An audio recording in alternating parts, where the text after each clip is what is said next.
So when we talk about non-duality, it's always a very self-centered way to work, because we are working with releasing the self and releasing the belief in a separate self. And that is very much a thing that is happening right here. But how do you navigate relationships then? Let's talk about it.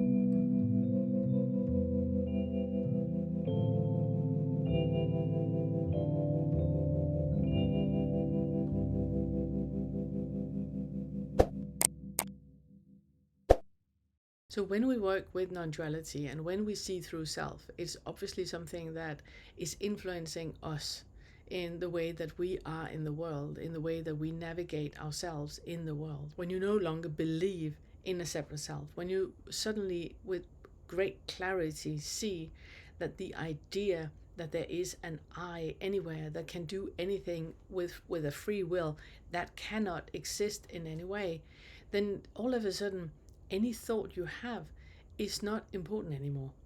Any thought you have is just a chemical release, and there's no believing in it anymore. You completely clearly see that any thought you have, it's just an arising. There is nothing true in that arising. It is just something that is arising in the body, just like a sense of smell can happen and a sound can be heard and something you see can be seen. It's just an arising. All the suffering that we experience is with all the attachment we have to that arising, where we create it as if there is an I, an observer of that arising, which means that suddenly we have an opinion about what we see or what we hear or what we smell and taste and touch. But that is where the separate self is and the ego is hiding out.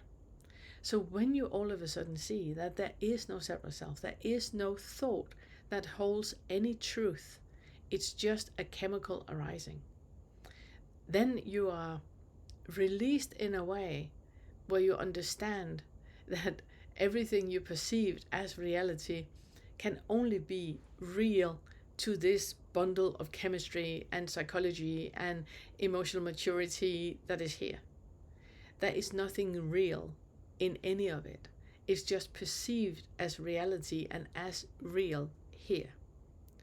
And that also means that it's very easy to set other people free, because you know that they are exactly the same. That whatever they perceive as reality, whatever they react to when they're yelling or getting frustrated or annoyed or happy, or all of that is based on the same thing. There is no one sitting behind the eyes having the reins of any type of reaction that is happening. It's just chemistry. It's causes and conditions. It's psychology. It's emotional maturity. And that's it. If you remove any of those factors, the reaction would be different.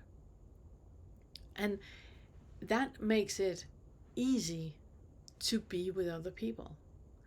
If you still have a reaction, if you still have the feeling that somebody can say something and you get annoyed or you get frustrated, then first of all, breathe.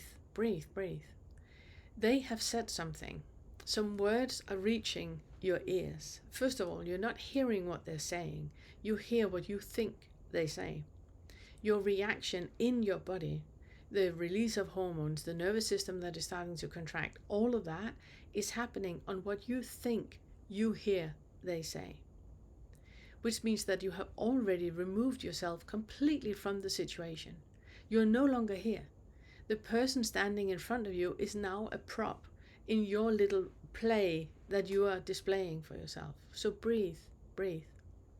Just because you have a contraction in the body when you hear people say something does not mean that what you think next is truth. You hear them saying something. What you hear them say is what you think they say. That is activating a contraction in your body. And that contraction in the body is now releasing another thought. It's a feedback loop. You are now reacting to that feedback loop. You're not in the situation anymore.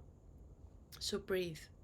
Can you be in a body where you feel this contraction? And you might feel fear, you might feel anger, you might feel guilt or shame. You might feel that there's somebody here that needs to be defended, that there's somebody here that you need to stand up for or protect in any way. Breathe, breathe. All that is only happening in your mind. It's not real. It's based on underlying beliefs about how you perceive reality, how you perceive the world, how you perceive yourself. And however you perceive yourself, you project onto the world and project onto the other person. You are not free in that moment, and you're not setting the other person free either. Breathe, breathe. Come back to this moment. Feel your feet in the floor. No matter what you think you heard, it was not what was said. It was just what you heard. Can you look at the other person without any type of hindrance between your eyes and what you actually see? And then just really see that person. What is actually going on in the other one? Can you get out of the way and just really see the other person? What is the other person struggling with? What is actually happening right now? They might have reacted on something they thought you said. It might be a reaction on a reaction on a reaction, like two phones with two Siris that are lying and speaking with one another.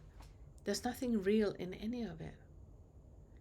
When you really see through self and you really understand that there's no separate self here, it's just an illusion.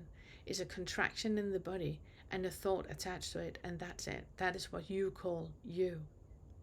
When you really, really understand that, you're able to set yourself free, to really be in the present moment, be with what is happening right now.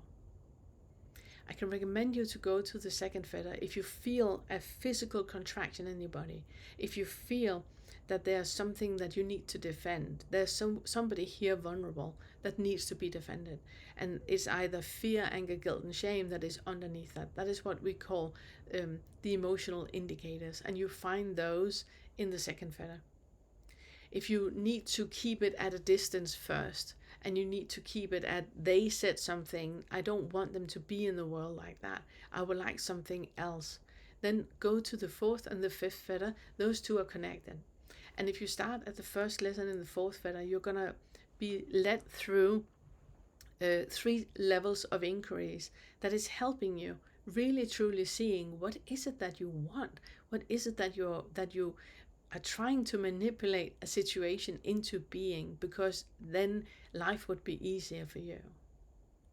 I hope this helped. If you have any questions at all, feel free to write in the comment section below. Make sure that you subscribe and like this video, so this video will be recommended to the demographic that you are in. And I wish you and yours all the best. Thank you.